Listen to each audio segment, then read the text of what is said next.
Good morning, and welcome to First Jefferson Unitarian Universalist Church of Fort Worth, Texas.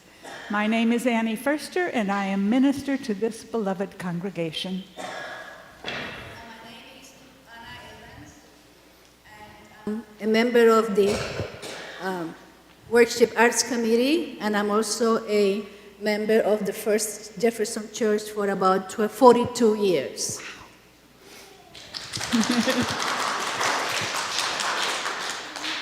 Welcome to the new year 2022. My hope is that this year will be much better than the preceding years. That's a lovely thought, Anna, and I join you in that sentiment. Already I see glimmers of it in this community. The decade service last week featured members of every age decade saying what they are dreaming about and wishing for at First Jefferson, and I think they echoed your hopes as well. I know. My husband was part of the service. Yes. And it was wonderful. I'm sorry you couldn't make it, but I know that you were on a well-deserved vacation. I watched it online. And I met with the new board last week, and they are ready to go to work on a number of issues. We have some slots to fill, a new treasurer and a new religious education director. Wait a minute, I take that back. 5 minutes ago, we filled the treasurer's slot. More about that later. Yay! But we also have some plans for other things, but for the most part, I think they are ready with new ideas, new plans, and new dreams. Look for reports on these in your next career. And Anna, I think you have some announcements? Yes, the first announcement that I have is, please welcome to the poinsettias that are here. They are lovely. So at the end of the service, take as many as you want home. They're all for you. And there is another announcement from the Name Change Committee. Is it a new name? Is a new name so important? We believe it is. Consider the following question. What is the connection between the name chosen and the character, the spirit and reputation, the values, the vision, and the mission of the congregation? We will be posting suggested names received in the lobby, and I think I saw some already. If you have a name, please bring it and submit it for inclusion by the 27th of March, 2022. I repeat, 27th of March, 2022. You've got time, but don't put it off till the last minute. Okay, there's a lot going on this week. Let's get on with this morning's service and begin our worship with a prelude. Misha? Anna?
That was joyful. Thank you.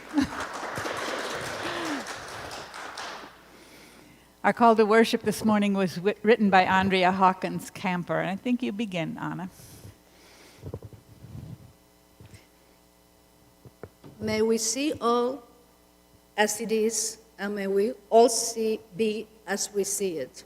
May we be the ones to make it as it should be. For if not us, who? If not now, when?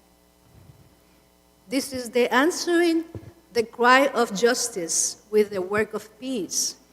This is redeeming the pain of history with the grace of wisdom. This is the work we are called to do and This is the call we answer now. To be the barrier and the bridge, to be the living embodiment of our principles, to be about the work of building the beloved community, to be a people of intention and a people of conscience. Please join us in singing our opening hymn, number 124, Be That Guide. And the words will be on your screen if you'd rather do it that way. Shall I do it? Oh, here.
Anna, if you can catch this, the candle is going out. Let's see if we can get it. Yay! All right. So, we light our chalice this morning with a thought, hoping it might tickle your brain awake. It is part of the larger essay written by Todd Henry, and he said, the most valuable land in the world is the graveyard. In the graveyard are buried all of the unwritten novels, the never-launched businesses, the unreconciled relationships, and all of the other things that people thought, I'll get around to that tomorrow. One day, however, their tomorrows ran out. Anna, will you lead us in our affirmation? Love is the doctrine of our church. The quest of truth is our sacrament, and service is our prayer. To dwell together in peace, to seek knowledge in freedom, to serve others in community, to the end that our souls shall be in harmony with creation. Thus do we covenant with one another. I have one question for you today before we do our story. Oh, please sit down. And that is, what is the most important promise you've ever made to yourself? Something to think about, and we'll talk more about that later. But now for the story for all ages. And this one you're going to have to use your imagination. Imagine that I am a businessman who is sitting by the beach in a small Brazilian village. As I sit here, I see a Brazilian fisherman rowing a small boat toward the shore, having caught quite a few big fish. Fisherman. I am impressed, and I ask the fisherman, how long does it take you to catch so many fish? I'm surprised you asked me that question. This is quite enough to feed my entire family. So what do you do for the rest of the day? Well, I usually get up early in the morning and I go out to sea. I catch a few fish. Then I go back. I have a nap with my kids. Then I play with my kids. And then in the afternoon, I go take a nap with my wife. Evening comes, I meet my friends at the village for a drink. We sing, we play the guitar, and we dance throughout the night. Wow. But look here. That will never do. I am a PhD in business management. I could help you to become a more successful person. From now on, you should spend more time at sea and try to catch as many fish as possible. And when you have saved enough money, you can buy a bigger boat. And you can catch even more fish, and soon you'll be able to afford to buy more boats, and you can set up your own company, your own production plant for canned food and distribution network. And by then you will have moved out of this little tiny village here into Sao Paulo, where you can set up headquarters to manage your other branches. And after that, what do I do? Well, after that, you can live like a king in your own house. And when the time is right, you can go public and you could float your shares in the stock exchange and you'll be rich. And then what? Well, after that, you can finally retire and you can move to a house by the fishing village. You can wake up early in the morning if you want to go out and catch a few fish. You could return home then and play with your kids and have a nice afternoon nap with your wife. And in the evening, you could join your friends in the tavern and you can play the guitar and sing, you know, all of that kind of stuff. Isn't that exactly what I'm doing now? And I fully intend to continue doing it. Thank you. And I want you to notice that Anna had her part memorized. So you can take a rest now. Thank you, Anna. Most of you know by now that we subscribe to a monthly service that provides us with a topic for worship, a religious education plan, and small group discussions. And we've purchased an annual subscription to this service for the last 3 years. At the beginning of the fiscal year in July, we get a hint of what is to come by the monthly list of titles. And last month, you may remember, the title was Opening to Joy, and the month before that was Holding History.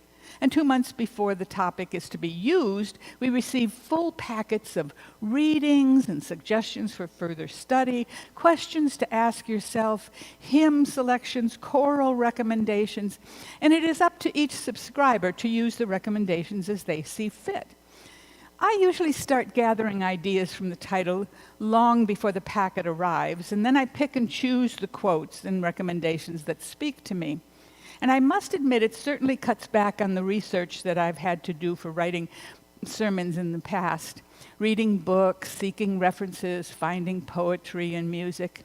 Oh, I still put my own twist on the subject. I never feel I'm cheating you by having all the work done for me, although they do recommend full sermons that might be utilized if something happened where I couldn't get to writing my own.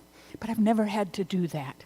And honestly, never was even curious about reading what someone else had written in that particular topic. I'm rather proud of my ability to wring out of a few questions and quotes a minimum of hints and harmonies, a unique look at a variety of topics. Except for this month. The topic is living with intention. It seemed high-minded at first, something I could reach up toward and pull down, some ripe fruit of wisdom. But when I sat down at the computer to put it all together, to write what was on my mind, these are the thoughts that occurred to me. Statements like, oh, she's a well-intentioned young lady, which to me translates into, she really missed the mark on this one. Or how about, he had good intentions, the unspoken response being, he just didn't get it. And finally, a familiar phrase, because I've spoken it myself often enough, I intended to do it, but things just intervened, or time just got away from me. In other words, what was coming to me was intentions equal failure. Live with it. Not a good start for any sermon writing exercise. I decided I needed more inspiration. And where does one look for inspiration nowadays? Online, of course. Eventually, my quest led me where it often leads me, to the pages of Wikipedia, which I have to tell you I support with a monthly financial donation because it seldom fails me. Except, well, this is where it landed me on the first try. A A well-known thought experiment concerning the relation between intention and action is this. It's called the Toxin Puzzle, and it's attributed to the scientist Gregory Kavka.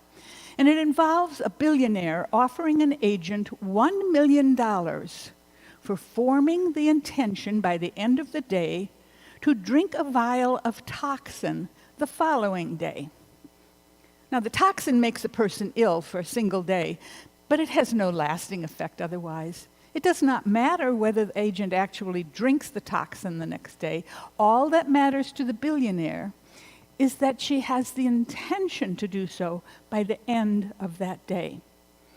Well, the puzzle, according to the psychiatrist, concerns the question of whether it is possible to really form this kind of intention. The reason for doubting this is that once the agent has formed the intention and received the money, she has no reason anymore to actually drink the toxin. This step becomes optional. But if she knew that all along, that she wouldn't drink the toxin after all, it is highly questionable whether she can actually form the corresponding intention. I thought that was very interesting, but it was no help at all.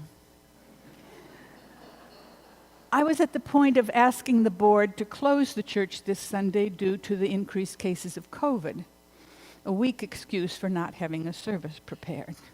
Until at last I found this website called Karma Luck, which told me, quote, "An intention-setting practice is a powerful ritual that can help you achieve a happier and more fulfilling life.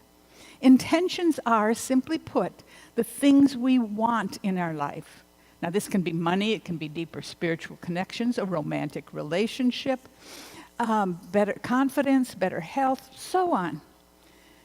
I thought, there are 6 or 7 sermons in that idea. And then I found another website called Reiki Rays. And it said, intention is very important in energy healing and in life. Everything we do starts with the vibrational energy of intention. From that intention come the thoughts, the words, and the actions that become our own life. And these thoughts, words, and actions draw the situations and people into our life that we encounter. You see, it's all connected, and it all starts with intention. All right, I thought, now we're getting somewhere. Except that telling you this, I've used up my time for the first response. Now, you might feel cheated that I spent so much time on my failure in this regard, but if you think about it, it did give you this. Living with intention is not as easy as it sounds, and I have 2 more tries to convince you of my good faith intentions. Anna, will you tell us about the offertory?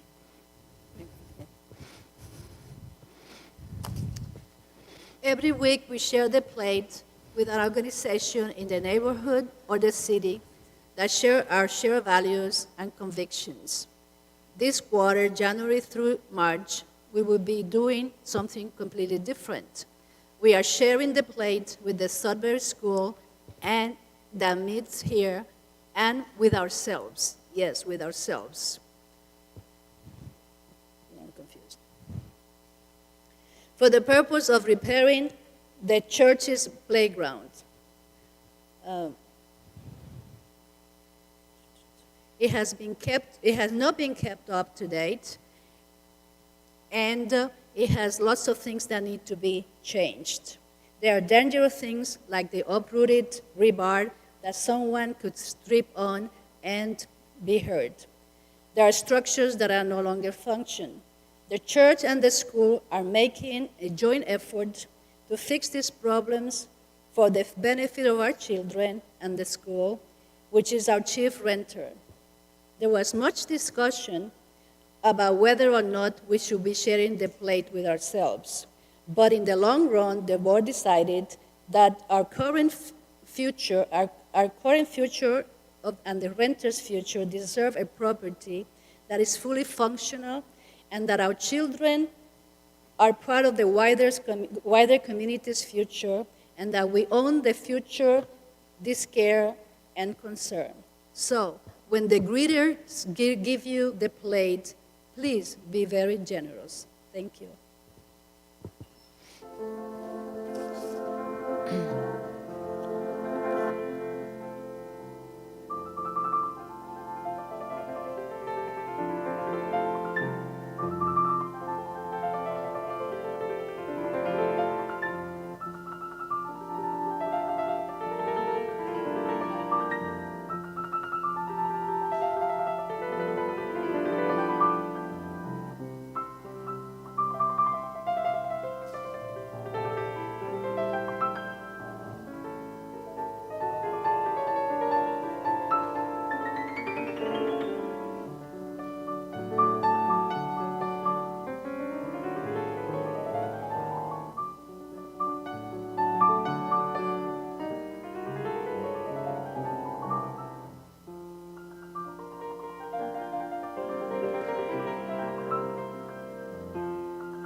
Here is one of the readings that we got from that packet. It's by Howard Thurman.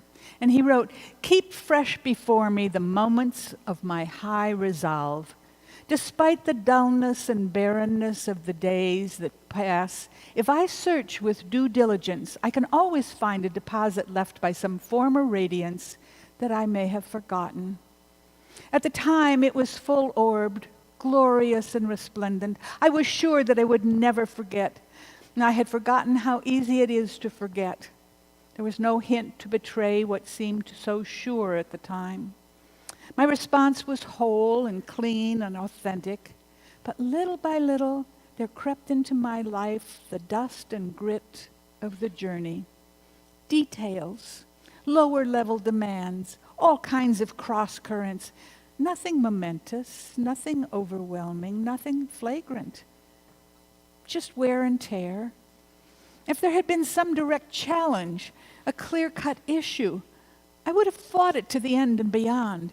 But in the quietness of this place, surrounded by the all-pervading presence of the holy, my heart whispers, 'Keep fresh before me the moments of my high resolve, that in fair weather or in foul, in good times or in tempests, in the days when the darkness and the foe are nameless or familiar, I may not forget that to which my life is committed.'" This reading might seem as if it is just a shorter way of saying what I said to you a few minutes ago, but I've decided that we need to explore a side road before we can get back to the path I had intended to go on originally. A month ago, and this is a strange story because I usually don't work this way. A month ago, I was talking to Michael Newen, our choir director, about possible pieces for future sermons, and I gave him the topics of my January services, living with intentionality and reverence. And almost immediately, he shot back a suggestion for today's service. He said, "I know a piece called Please Stay," he said. "It's about suicide." And I shook my head. I couldn't believe my ears. Living with intentionality and suicide, huh? I was speechless. But I did not say no. I didn't say anything. But inside my head, I heard this message to myself. You may have just been handed a gift. So let's see where this takes us as the choir comes forward to sing this beautiful, haunting piece by Jake Rumenstead.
happiness is no longer in the hands of someone else. I realize that what people say about me reflects who they are, not who I am.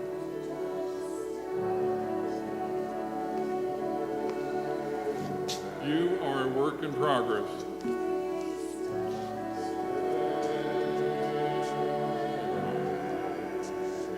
Sharing your feelings doesn't make you weak.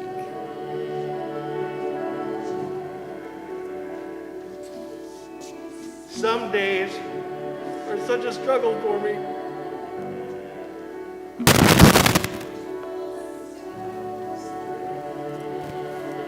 All I can think about is Nathan.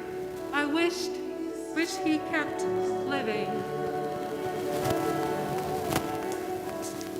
I decided to ask for help instead of going through it alone.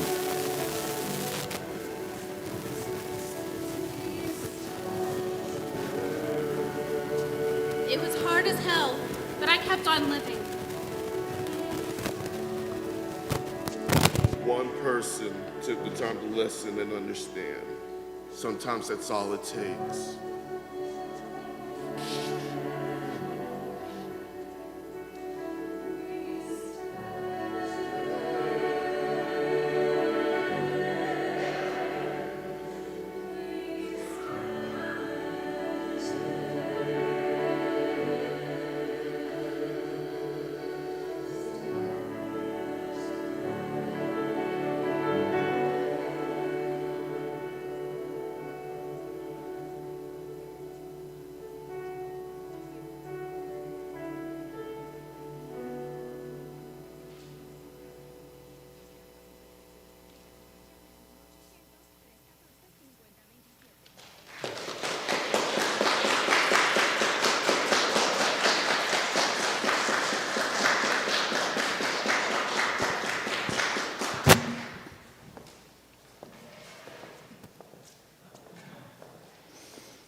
It's one of those pieces where my first thought is to say, please do that over again.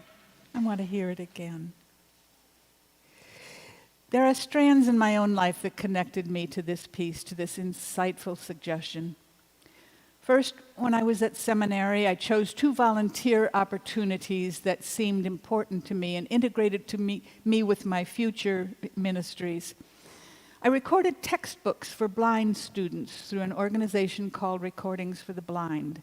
It was something I had done before, and when I found out there was a nearby studio, it seemed like a good use of my time in the service of someone who didn't have the advantage of sight that I had. And also, I worked 2 nights a week on a suicide hotline because I knew no reason a person might be intentional about ending their lives. I needed to know this because of something going on in my own family. You see, about 15 years before I decided to become a Unitarian Universalist minister, my mother discovered she had breast cancer, and she ultimately had a double mastectomy and had been cancer-free ever since. But after that first surgery, she had come to me, the oldest of her children, the one she usually tested her ideas on, and said, if this surgery doesn't work, if the cancer spreads and my only option is to die in pain, I have enough sleeping pills to end my life when I see fit. Please do not think badly of me if I do. Well, at that moment, I couldn't think of an argument that would talk her out of it, and I merely said, let's hope it doesn't come to that. And it didn't. However, she eventually told the same thing to my father, and then he told my siblings. And in the intervening years, she talked openly about her firm intention of dying under her own control. She would let us know periodically that she had revitalized her pill stash every 2 years to make sure they were fresh. And after a while, her intentions were no longer shocking to us. They were just something my mother talked about and did nothing. However, 33 years after that first declaration of her intentions, she did swallow her bottle of pills. The cancer hadn't returned. No one to this day knows why she chose that moment, and we were all surprised as if she had never spoken of her intentions to begin with. Well, here's what I learned working the suicide hotline. Most of the people who called had no one in their lives that they could talk to about what was bothering them. Either they didn't want to bother the people they knew with their problems, or they really had no support system in place. Telling your fears to a complete anonymous stranger, online we were known by numbers, I was Annie 18, was very helpful to some. These were the one-time callers who simply needed reassurance about a sticky situation. I remember I had a call from a young man one night who'd just seen the movie Tootsie starring Dustin Hoffman. Remember where an out-of-work actor couldn't find a job until he tried out for a woman's role and got it? Nobody knew he wasn't a woman. Well, the caller realized that he would like to dress up in women's clothing himself. And it had been a long-time fantasy, and seeing the transformation in Hoffman in the movie had emboldened him to go out and buy undergarments and a dress and a pair of heels. But what he wanted to know, if his friends found out, he would die of embarrassment, and if he didn't, he would surely want to kill himself. And I assured him he was not the only one who had ever had these feelings. I told him that there were whole organizations dedicated to having ladies' night out for their gentlemen members. You don't think I'm a horrible person, he asked me, and I told him, no, not at all. And as far as the records of the next few months went, he never called again. His problem had been solved because he had someone to talk to. Other callers, however, were repeats. And they often called for their counselor of choice. There was a schedule, and when someone asked for Annie 18, they were told I worked on Wednesday and Friday evenings to call back then. I became their anonymous best friend, and each conversation started where the last one left off. There were exceptions to these 2 types of callers, and yes, one night I actually sat with a woman who had already swallowed a collection of pills but didn't want to die alone. I sat with her and talked until she no longer responded. This, thank goodness, was rare. And I think I had assumed that my mother simply wanted to have someone to talk to about her fears. She wanted to feel that she had some control in her life. And I think I assumed she had convinced herself of her intention to take the toxin, but would never do it. And when she did, I was very angry at her. Angry that she had fooled me by crying wolf for so long that I assumed all the wolves in the village of our family were extinct. What I know now is that there are people who fully intend to take control of not living.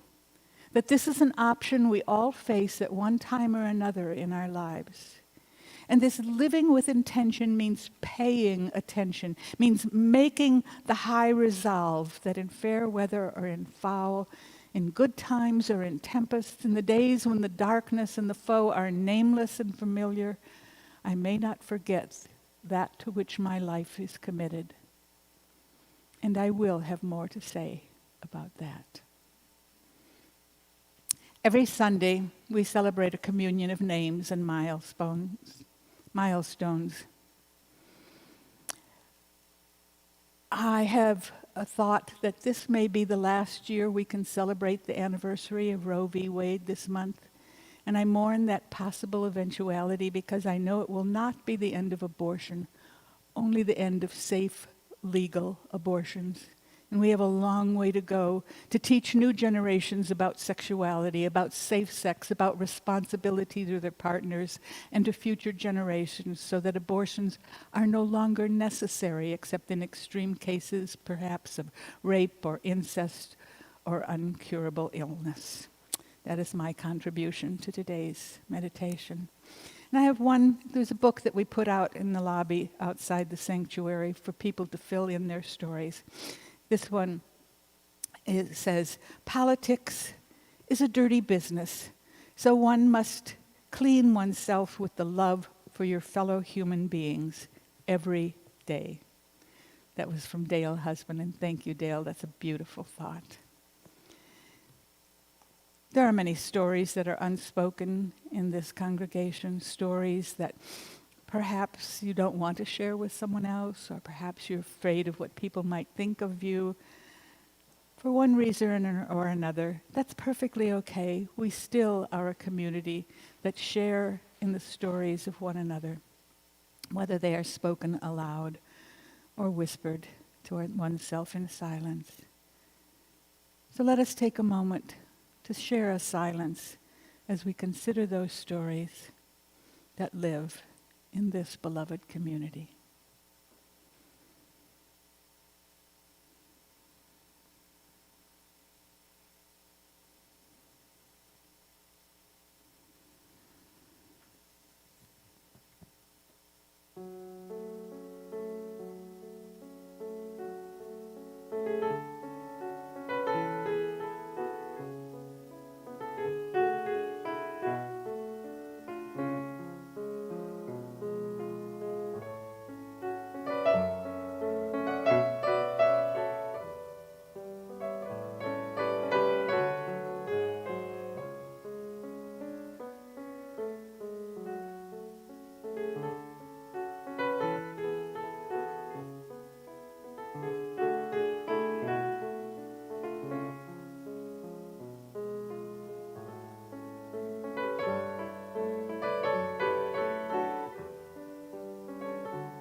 think you have a reading.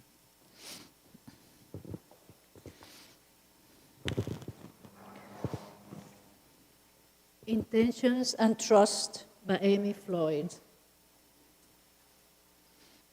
Today, I want to greet joy without a trace of suspicion. I want to open my eyes to the light without a blink of dread. I want to look at my past without a whisper of shame. I want to look at my future without a hint of fear. Today I want to dance without pausing to blink. I want to belly laugh without caring who hears. I want to open my arms and twirl in the sun until I fall breathless, free to be myself, full of the joy that I open to allow, completely letting go without even as much of suspicion or a wink of hesitation. That's my intention and what I want. Thank you. I think I'm ready to talk about living with intention. I think I understand the premise more fully than I did when I began. I think it's about paying attention. Intentions require attention. You have to know yourself to live with intention, to know your weaknesses and your strengths. You have to be willing to ask questions and find the answers, both alone and in community with others. Last Sunday, the board, as it does at the beginning of every year when new folks come on and familiar faces take a sabbatical, had its initial board retreat. We talked about the bylaws, the legal structure of the church, the constitution of the organization, so to speak. And then we talked about the mission and vision of the community and of the covenant we have with one another to keep all these in good faith. Someone asked the question I always hope for. Aren't these all just goals? Wouldn't it be easier to call them all goals and then work on fulfilling them? Well, I said there's a language in organizations, whether they are nonprofits like a church or businesses for the purpose of making a profit, in which these different aspects of the life of the organization are finely defined. I think the same is true of individuals, so I want to take time to be specific. Mission statements define an organization's purpose and its primary objectives. They are set in the present tense and explain why you exist as a business or a nonprofit organization, both to the members of the organization and to people outside of it. Mission statements tend to be short and clear and powerful. Now, vision statements also define your organization's purpose, but they focus on its aspirations. These statements are designed to be uplifting and inspiring. They're also timeless. Even if the organization changes its strategy, the vision will often stay the same. And goals are short-term intentions, often described by the acronym SMART, standing for specific, measurable, achievable, and relevant, the T of relevant adding to the R at the beginning. I think living with intention for individuals also includes some of each of these things. Purpose and objectives, aspirations and inspirations, and measurable, achievable goals. Henry David Thoreau talked about living fully. He wrote, "If we respected only what is inevitable and has a right to be, music and poetry would resound along the streets. When we are unhurried and when we are wise, we perceive that only great and worthy things have any permanent and absolute existence, and that petty fears and petty pleasures are but the shadow of the reality. This is always exhilarating and sublime," he said. Can you say that about your life? Exhilarating, sublime.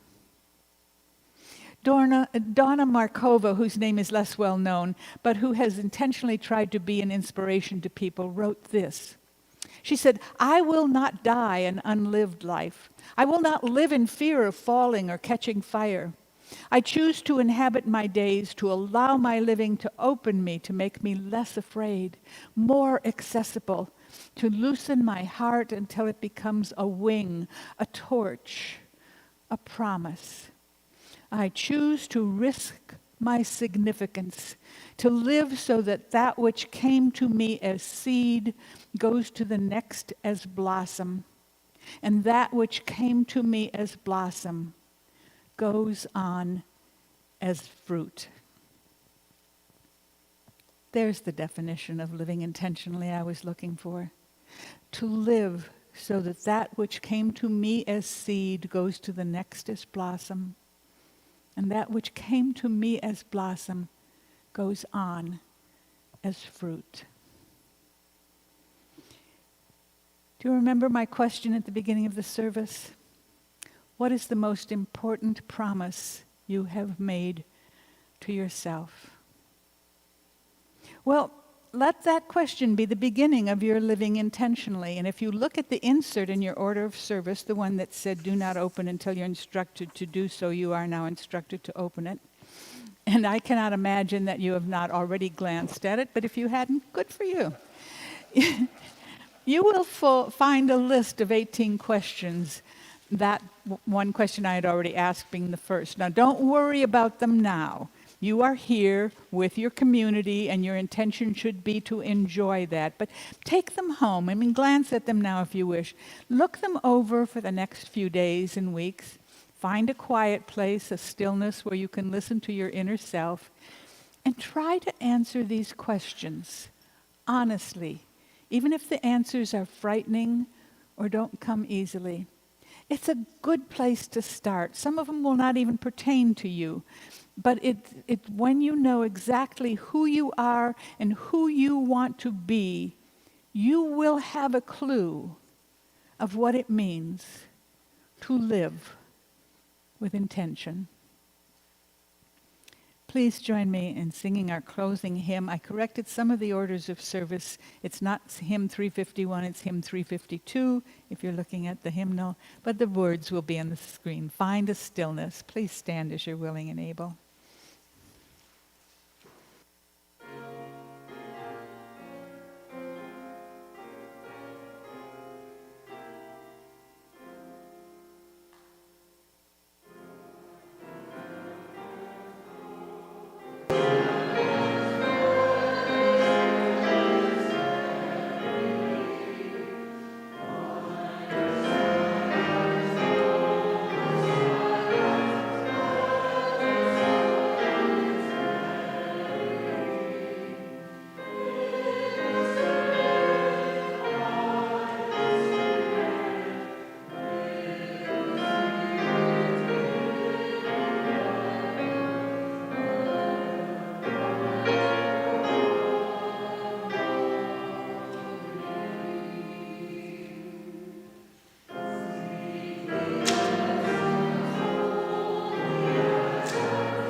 This chalice has burned as a symbol of this beloved community. We share it each Sunday, and we can extinguish it because we take it home in our hearts and our minds, even when we are apart from one another. And the benediction today is on the front page of your order of service. I thought it was so important you might want to hear it again. If none of us has changed since the day we came in here, we have failed. The purpose of this community is to help its people grow. So you may go forth from here this morning, not who you were, but who you could be. Please join us for coffee and conversation in the library. And thank you for being here this morning.